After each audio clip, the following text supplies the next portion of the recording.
ನಟ ಭಯಂಕರ ಪ್ರಥಮ್ ಅವರು ನಮ್ಮ ಜೊತೆ ಇದ್ದಾರೆ. ಸೊ ಅವ್ರನ್ನ ಮಾತನಾಡ್ಸೋಣ. ಪ್ರಥಮ್ ಅವರೇ, ಏನಿದು ಕೊಕೇನ್ ನೀವು ತಗೋತೀರಾ ಅದರ್ವೈಸ್ ಬೇರೆಯವ್ರಿಗೆ ಮಾರ್ತೀರಾ ಅಂತ? ರೀ, ನನ್ನ ಲೈಫಲ್ಲಿ ಒಂದು ಸಲ ಸ್ಮೋಕ್ ಮಾಡಿಲ್ಲ, ಡ್ರಿಂಕ್ ಮಾಡಿಲ್ಲ, ನಾನ್ ವೆಜ್, ಬೆಟ್ಟಿಂಗ್ ಇಂಥದ್ದು ಯಾವುದೂ ಮಾಡಿಲ್ಲ. ನಾನು ಯಾಕೆ ತಗೊಳ್ಳಿ? ನಿಮ್ಗೊಂದು ವಿಷಯ ಗೊತ್ತಾ? ಏರ್ಪೋರ್ಟಿನ ಚಿನ್ನ ತಗೊಂಬಂದ್ರೆ ಬಿಡಲ್ಲ, ಇನ್ನು ಕೊಕೇನ್ ತೊಗೊಂಬಂದ್ರೆ ಬಿಟ್ಬಿಡ್ತಾರಾ? ಯೋಚನೆ ಮಾಡಿ. ಒಂದು ಸಣ್ಣ ಚಿನ್ನ ಹಿಡ್ಕೊಂಬಂದ್ರೆ ಕಾಯ್ಕೊಂಡು ನಿಂತಿರ್ತಾರೆ ಅಂದ್ರಲ್ಲಿ ಕೊಕೇನ್ ತಗೊಂಡ್ರೆ ಹೆಂಗೆ? ಸೊ ಸಿನಿಮಾ ಹೆಸರು ನೋ ಕೊಕೇನ್ ಅಂತ. It's completely action cinema. Trust me, ನನ್ನ ಲೈಫಲ್ಲಿ ಒಂದು ಸಿನಿಮಾಗೆ ನಾನು ಕಟಿಂಗ್ಗೆ ಇಷ್ಟು ಖರ್ಚು ಮಾಡಿದ್ದು ಯಾವ ಸಿನಿಮಾಗೂ ಇಲ್ಲ ರೀ. ಒಂದು ಹೆಚ್ಚು ಕಡಿಮೆ ಸ್ಟಾರ್ಟಿಂಗೆಲ್ಲ ನನ್ನ ಕರಿಯರ್ ಬಿಗಿನಿಂಗ್ ಡೇಸಲ್ಲಿ ಏನು ಪೇಮೆಂಟ್ ಇತ್ತು ಅದನ್ನ ಈ ಸಿನಿಮಾ ಕಟಿಂಗ್ಗೆ ಖರ್ಚು ಮಾಡಿದ್ದೀನಿ. ಇವತ್ತು ಶೂಟು ಒಂದು ಚೂರಿಗೆ ಆಗಿದೆ ಅಲ್ವಾ, ನಾಳೆ ಈಗ ಮಾಡೋಂಗಿಲ್ಲ, ಈಗ ಕಟಿಂಗ್ ಮಾಡಿಸಿ ನಾಳೆ ಶೂಟ್ಗೆ ಹೋಗ್ಬೇಕು ನಾನು. ಒನ್ ಡೇಗೆ ಒಂದು ಚೂರು ಜಾಸ್ತಿ ಆಯ್ತಾನೆ.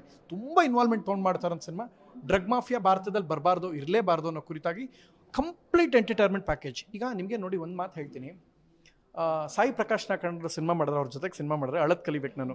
ಸೆಂಟಿಮೆಂಟು ಅಳದ್ ಕಲಿಬೇಕು. ಕೌರವ್ ವೆಂಕಟೇಶ್ ಅವ್ರ ಜೊತೆಗೆ ಮಾಡಿದಾಗ ಫೈಟ್ಸ್ ಇದ್ದೇ ಇರ್ತದೆ. ಎಕ್ಸ್ಟ್ರೀಮ್ ಫೈಟ್ ಇರುತ್ತೆ. ತುಂಬ ರಿಸ್ಕ್ ತೊಗೊಂಡು ಚಾಲೆಂಜಸ್ ತೊಗೊಂಡು ಮಾಡ್ತಾ ಇದ್ದೀನಿ. ನನ್ನ ಜೀವನದಲ್ಲಿ ಬಹಳ ದೊಡ್ಡ ಬಜೆಟ್ನ ಸಿನಿಮಾ, ಒಂದು ವಿಶೇಷವಾಗಿ ಆಗುವಂಥ ಸಿನಿಮಾ. ನೀವು ನೋಡ್ರೆ ಕೊಕೇನ್ ತಗೋತೀರಾ, ಕೊಕೇನ್ ಮಾರ್ತೀರಾ, ಕೊಕೇನ್ ಕೊಡ್ತೀರಾ ಅಂತ ಕೇಳಿದ್ರೆ ಏನು ಉತ್ತರ ಕೊಡಲಿ ನಾನು ಹೇಳಿ? ಮೊನ್ನೆ ಅಷ್ಟೇ ಸಖತ್ ಫೈಟ್ ಎಲ್ಲ ಮಾಡ್ತಾ ಇದ್ರಿ, ಯಾವುದೋ ವಿಡಿಯೋ ನೋಡಿದೆ ನಾನು. ಸೊ ಏನಿದು ತುಂಬ ರಾ ಆಗಿ ಮಾಸ್ ಆಗಿ ಬರ್ತಿದ್ದೀರಾ? ನೋಡಿ, ಇದು ಕನ್ನಡದಲ್ಲಿ ಬಹಳ ದೊಡ್ಡ, ಈ ವರ್ಷದ ಒಂದು ಹೇಳ್ತೀನಿ ಕೇಳಿ. ಈ ವರ್ಷದ ದೊಡ್ಡ ಸಿನಿಮಾ ಕೊಕೇನ್, ಫಿಕ್ಸ್ ಆಗಿ ಹೇಳ್ತೀನಿ. Mass cinema. ನಿಮಗೆ KGF ಹೆಂಗೆ ನೋಡ್ರಿ, ಕಾಂತಾರ ನೋಡ್ರಿ, ಆ ರೇಂಜಲ್ಲಿ ಕೆಯಿಂದ ಬರೋ ಕೊಕೇನ್. ಅದ್ರ ಜೊತೆಗೆ ಪಕ್ಕದ ಜಾಗದಲ್ಲಿ ನಮ್ಮ ಮುಂದೆ ಕೂಡಿಸಿ, ಮಿಸ್ ಮಾಡಬೇಡಿ. ಬೇರೆ ಯಾವುದ್ರ ಜೊತೆ ಕೂಡಿಸ್ಬೇಡಿ. KGF, ಕಾಂತಾರ, ಕೊಕೇನ್ ಇದೆಲ್ಲ ಕಾಯಿಂದ ಬರೋಂಥ ಸಿನಿಮಾ. ಕೊಕೈನ್ ಸ್ಪೆಲ್ಲಿಂಗ್ ಏನು? COCAKINE. ಮತ್ತೆ CLE KLE ಅಲ್ಲ ಏನು ಅಲ್ಲ, ನಾನು ಹೇಳಿದ್ದು KGF ಕೋ ಕಾ. ನಾವು ಕನ್ನಡ ಸಿನಿಮಾ ಮಾಡ್ತದೆ ಇಲ್ಲ. KGF ಕನ್ನಡ ಕಾ, ಆಯಿತಾ? ಕಾಂತಾರ ಕನ್ನಡ ಕಾ, ಇದು ಕನ್ನಡ ಕಾ, 3 ಕನ್ನಡವೇ. ಸೊ ಕನ್ನಡ ಸಿನಿಮಾ ಇದು. ಸೊ ಅದರಿಂದ ಕನ್ನಡದಲ್ಲೇ ನಾನು ಹೇಳ್ತಾ ಇರೋದು. ಕೊಕೇನ್ ಆದ ನಂತರ ಈ ಕರ್ನಾಟಕದ ಅಳಿಯ ಮತ್ತು ಫಸ್ಟ್ ನೈಟ್ ವಿತ್ ದೆವ್ವ, ನೀವು ಬರೀ ಸಿನಿಮಾ ಬಗ್ಗೆ ಹೇಳೋದೇ ಆಯಿತು, ಒಂದು ಥಿಯೇಟರ್ಗೆ ಬರ್ತಿಲ್ಲಪ್ಪ. ಯಾವಾಗ ಥಿಯೇಟರ್? ಇದು ನಟ ಭಯಂಕರ ಬಂತು, ಫಸ್ಟ್ ನೈಟ್ ವಿತ್ ದೆವ್ವ ರೆಡಿ ಆಗಿದೆ, ಸೆನ್ಸಾರ್ ಆಗಿದೆ. I am waiting for good time. ಒಂದು ಈಗ IPL ನಡೀತಾ ಇದೆ, ಎಲ್ಲ ರೆಡಿ ಆಗಿದೆ. ಇನ್ನೊಂದು 3 ವೀಕ್ಸ್, 1 ವೀಕ್ಗೆ ಸಾಂಗು, ಇನ್ನು 3 ವೀಕ್ಸಿಗೆ ಫಿಲಮ್ಮು ಬಹುಶಃ. ತುಂಬ ಸೆನ್ಸಾರ್ ಆಗಿ ಹೋಗಿದೆ. ಕೊಕೇನ್ ಮಾತ್ರ ಅದು ಜಾಸ್ತಿ ಬಜೆಟ್ ಜಾಸ್ತಿ ಆಗಿದೆ, ಅದರದ್ದು ಪ್ರಿಪ್ರೇಷನ್ಸ್ ಜಾಸ್ತಿ. ನಿಮಗೊಂದು ವಿಷಯ ಗೊತ್ತಾ? ಯಾವ್ದಾದ್ರು ಒಂದು ಸಿನಿಮಾಗೆ ಕಟಿಂಗಿಗೆ 1 ಲಕ್ಷ ರೂಪಾಯಿ ಖರ್ಚಾಗಿದೆ ಈ ಸಿನಿಮಾಗೆ. ನೀವು ಅನ್ಕೋಬೋದು, ನಮ್ಮೂರು ಕೊಳ್ಳೇಗಾಲದ ಹತ್ರ ಅಲಗಾಪುರ, 20 ರೂಪಾಯಿ ಕೊಟ್ಟು ಒಂದು ಬ್ಲೇಡ್ ಕೊಟ್ಟರೆ ಬುಂಡನೇ ಕೆರೆದು ಬಿಡ್ತಾರೆ ಅವರು. ಆದರೆ ಇಲ್ಲ, ಹಂಗೆ ಮಾಡೋಕ್ಕಾಗಲ್ಲ ಸಿನಿಮಾಗೆ. ಈ ಹೇರ್ ಸ್ಟೈಲ್ ಹಿಂಗೆ ಬೇಕು, ಹಿಂಗೆ ಬೇಕು ಅಂತ ಪ್ರತಿ ಸಲ ಹೋದಾಗ 1,500-2,000 ರೂಪಾಯಿ ಪಾರ್ಲರ್ಗೆ ಅದು ಹಂಗೆ ಆಗೇ ಐತೆ. ಸೊ ಇದು ಬಹಳ ದೊಡ್ಡ ಬಜೆಟ್ನ ವಿಶೇಷವಾದ ಆ್ಯಕ್ಷನ್ ಸಿನಿಮಾ ಆಗುತ್ತೆ. ನೀವು ನೋಡಿದ್ರೆ ಒಂದು ಮೈ ನವಿರಿಳಿಸೋವಂಥ ಒಂದು ಸಿನಿಮಾ. ದೆನ್ ಇನ್ನು ಈಗ ಸಿನಿಮಾ ಹಾಕಿದ ಬಡ್ಜೆಟ್ ವಾಪಸ್ ಬರುತ್ತಾ?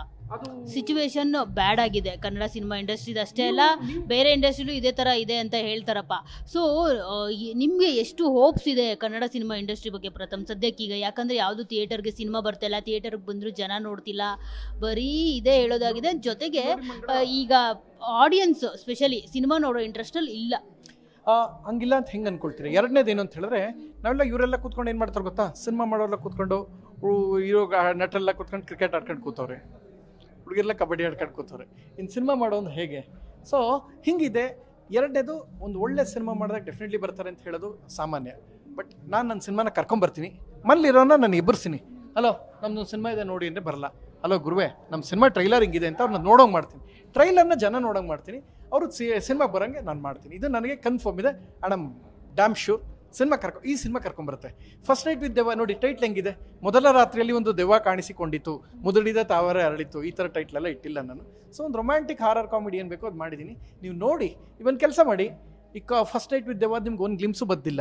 ಯಾಕೆಂದರೆ ಸೆನ್ಸಾರ್ ಆಗಿ ರೆಡಿ ಮಾಡಿ ಇಟ್ಕೊಂಡ್ರು. ಒಂಚೂರು ಟ್ರೈಲರ್ ಬರಲಿ ರೀ, ಟ್ರೈಲರು ಸಾಂಗ್ ಬರಲಿ, ನಿಮ್ಗೆ ಗೊತ್ತಾಗುತ್ತೆ ಹೆಂಗಿದೆ ಅಂತ. ಒಂದು ಬೆಸ್ಟ್ ಸಿನಿಮಾ ಇದಾಗುತ್ತೆ.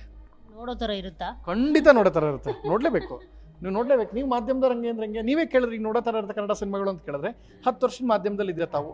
ಸೊ ಕನ್ನಡ ಸಿನಿಮಾಗಳು ಏರಿಳಿತ, ಏಳು ಬೀಳು ಎಲ್ಲವೂ ನೀವು ನೋಡ್ಕೊಂಬಂದಿರೋದ್ರಿಂದ ಸೊ ಬಂದೇ ಬರುತ್ತೆ. ನಾನು ಯಾಕೆ ಹೇಳ್ತಾ ಇದ್ದೀನಿ ಅಂತಂದರೆ, ನಿಮ್ಮ ಸಿನಿಮಾ ಮಾಡೋದ್ರೇ ಹಾರರ್ ಥರ ಇರುತ್ತೆ. ಇಲ್ಲಿ ಹಾರರ್ ಅಂತಲೇ ಮಾಡ್ತಾ ಇದ್ದೀರಲ್ಲ, ಇನ್ನೆಷ್ಟು ಹಾರರ್ ಥರ ಇರುತ್ತೆ. ಸೊ ನಾವು ನೋಡೋಕ್ಕಾಗುತ್ತಾ ಅಂತ ಹೇಳ್ತಾ ಇರೋದು. ಹಾರರ್ಗೆ ಭಯ ಪಡೋದಿಲ್ವಾ ನಾವು ಅಂತ?